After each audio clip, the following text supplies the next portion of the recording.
Oi, gente, tudo bem com vocês? Hoje a gente vai dar continuidade aí sobre os nossos países da Ásia, né? Hoje a gente vai falar sobre o Japão. E aí é importante que a gente traga alguns dados falando sobre o Japão, né? Claro. Ele fica localizado no extremo oriente, né? E tem uma expansão territorial de apenas 377 mil, ou melhor, 379 milhões e 9 mil quilômetros quadrados, né? 80% do território japonês, ele fica de relevos muito altos, né? São áreas montanhosas. Então, a sua população, ela acaba que se concentrando nas baixas altitudes, né? Que se resume apenas a 16% de uma área total de todo o território japonês, né? Então, a sua população ela habita mais nas regiões mais planas do território. Por ficar aí numa região, né, que é considerado como um relevo formado recentemente, na era Cenozoica, né? Não parece tão recente, mas em comparação a outros, né? Durante o período terciário, o relevo ele tem muitas elevações, né? Existem muitos dobramentos modernos e assim como também uma intensa atividade vulcânica, o que também deixa a população um pouco mais receosa para se deslocar para essas áreas mais altas. Essa questão das atividades vulcânicas também acaba que interferindo, né, quando a gente fala aí das placas tectônicas do relevo japonês, acaba que também interferindo muito na questão dos terremotos. E aí é por isso que volta e meia aparece no noticiário que está tendo um abalo sísmico aí na região do Japão. Tudo isso por causa da sua localização geológica, que fica aí no encontro das placas tectônicas do Círculo de Fogo do Pacífico, certo? E aí, né, embora o território japonês ele não seja tão extenso assim, né, ele acaba sendo bem pequeno se comparado a outros países que a gente vem vendo aí ao longo do nosso conteúdo, o tipo climático de lá ele é bem diversificado, justamente por ter essa questão de elevações de relevo, a circulação também, ou melhor, a localização também aí, que fica próximo do Trópico de Capricórnio, que também tem suas interferências no clima, assim como também tem aí as interferências de vegetação, né? Outra questão que é interessante ser dita sobre essa questão da diversidade do clima são devido a quê? As suas altitudes, né? A maritimidade que chega lá, que é quem traz a umidade do litoral, né, provocando aí as chuvas, e também a atuação das correntes marítimas, né, que fica aí nesse composto de frio e quente.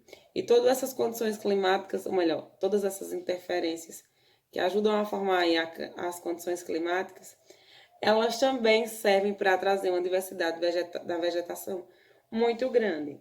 E aí, né, mesmo sendo uma população considerada mediana, né, o território sendo pequeno, essa população ela tem um excesso aí de consumo de fontes energéticas. Por quê? Para atender uma população que, apesar do território ser pequeno, a população é bastante grande, né? Essa elevação dessa população, fica dividida entre jovens e adultos. Isso porque, né, todas aquelas leis que foram adotadas ao longo dos anos aí, que a gente chegou a estudar em algum período, né, se eu não estou enganada, no 7º ano, que fala justamente das dificuldades de atender toda uma população devido à sua densidade demográfica e às deficiências que surgem em decorrência disso. Quando se fala da dinâmica, né, demográfica e aspectos culturais, o Japão é um arquipélago constituído por mais de 3.000 ilhas, né? E embora bem distante do território brasileiro, com tradições bem diferentes mesmo das nossas culturas, nós ainda temos aqui a presença de algumas culturas japonesas devido ao período de imigração que aconteceu desde lá do período colonial, período da República, e todas essas imigrações deixaram, né, e ainda deixam aí um pouco da cultura por onde quer que passe. No Brasil, mesmo que com uma baixa intensidade, a cultura japonesa está presente também no nosso leque de diversidade que existe aqui no Brasil. Sem se falar, né, que tem também aí a questão da migração entre os países, que foi bem aceita. Foi um acordo que foi estabelecido entre os dois, já que o Japão precisa de um visto, né? Também tem umas questões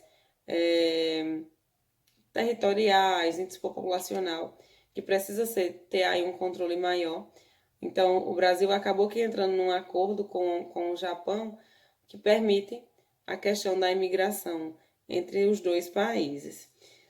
Aí vem também uma citação que diz: há também mais de 180 mil, né? Hoje eu estou horrível com números. 180 mil trabalhadores brasileiros no Japão, chamados de Dekassegs, descendentes de japoneses que emigraram para o país, principalmente nas últimas 2 décadas do século passado, né? E aí quando a gente vê que mesmo sendo descendentes, reconhecendo naturalmente como brasileiros, ainda há uma influência da própria cultura e que, quando passar dos anos, claro, eles optam por voltar para a sua cidade natal, né? Esse elevado índice populacional, ele ficou mais forte depois da Segunda Guerra Mundial, né? Com um número de nascimentos maior e a queda do índice de mortalidade, né? Então, começou a ter um equilíbrio nessa população.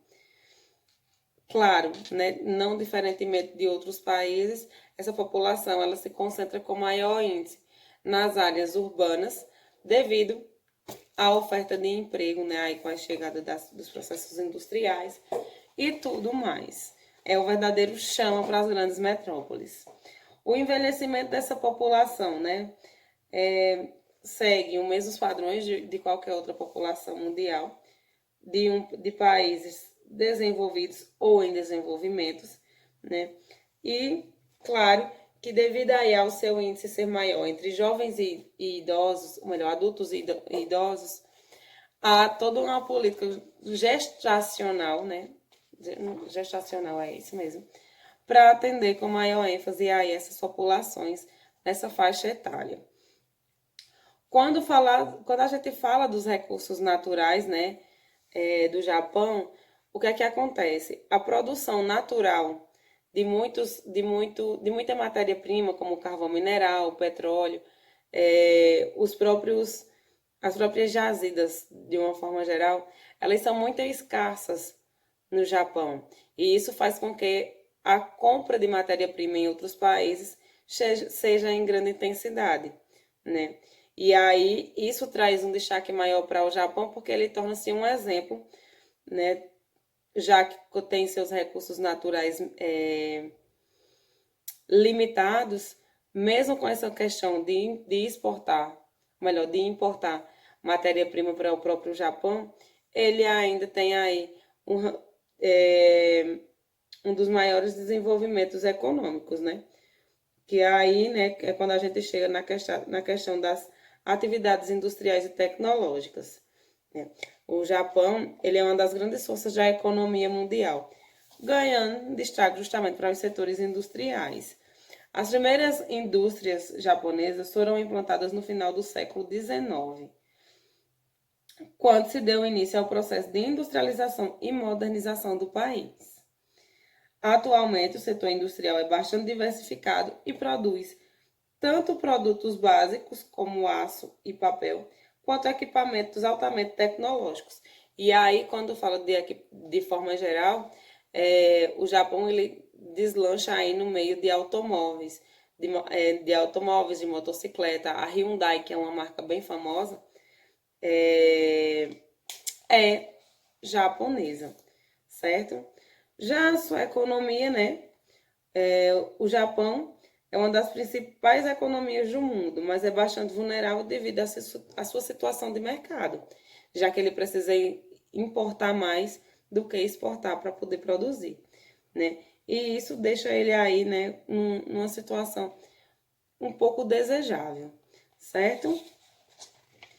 Porém, claro, né, ele não deixa de se filiar com outros países que o impulsione a se desenvolver cada vez mais e aumentar esse patamar econômico.